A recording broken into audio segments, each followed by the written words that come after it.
ইউনুস খানকির পোলা, এই মাথার চোদ ইউনুস শুয়ারের বাচ্চা হালা সারা জীবন হইলো গিয়ে ওয়েস্টার্ন লাগাইছে, মদ খোর শুয়ারের বাচ্চা বাংলাদেশে নিয়ে সুদের ব্যবসাটা করে ওরে দিছিল শান্তিতে নোবেল খারাপ আমরা জানি না।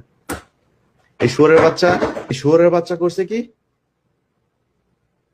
ওরে এই যে আসিফ আর মাহফুজ দুইটা মন্ত্রণালয় ছাড়লো 2 দিন আগে। দুইটা মন্ত্রণালয় ছাড়ার পরে এই 2 মন্ত্রণালয়ের ভিতরে একদম এই উপদেষ্টা পরিষদের সবচাইতে বড় চোর যেটা আসিফ নজরুল আর রেজওয়ানা, এই সবচেয়ে বড় চোর, এই বড় চোর দুইটারে 2টা মন্ত্রণালয় দিল।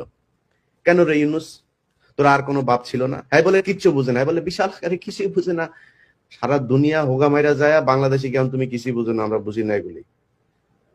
আমরা ওয়েস্টে থাকি, ওয়েস্টের এদের কথাবার্তা চরিত্র আমরা বুঝি না এগুলি। তুমি তো ওই চরিত্রই পাইছো, মুখের কথা আর ভিতরের কথা এক না। যায় চোরেদের নিয়ে করছে। ইউনুসের গোটা পরিবারের যত সুযোগ সুবিধা দরকার সব তারা নিচ্ছে। এই সব কিছুর দায়ী এই ইউনুস কুত্তার বাচ্চা, শুয়োরের বাচ্চা। এখানে শুয়োরের বাচ্চা কয় টাকা লাগবে রে তোর?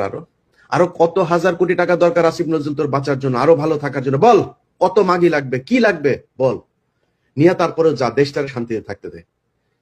ও এক ইউনুস খানকির পোলা, এই মাথার চোদ ইউনুস শুয়োরের বাচ্চা হালা সারা জীবন হইলো গিয়ে ওয়েস্টার্ন লাগাইছে, মদখোর শুয়োরের বাচ্চা বাংলাদেশে নিয়ে সুদের ব্যবসাটা করে ওরে দিছিল শান্তিতে নোবেল খারাপ আমরা জানি না।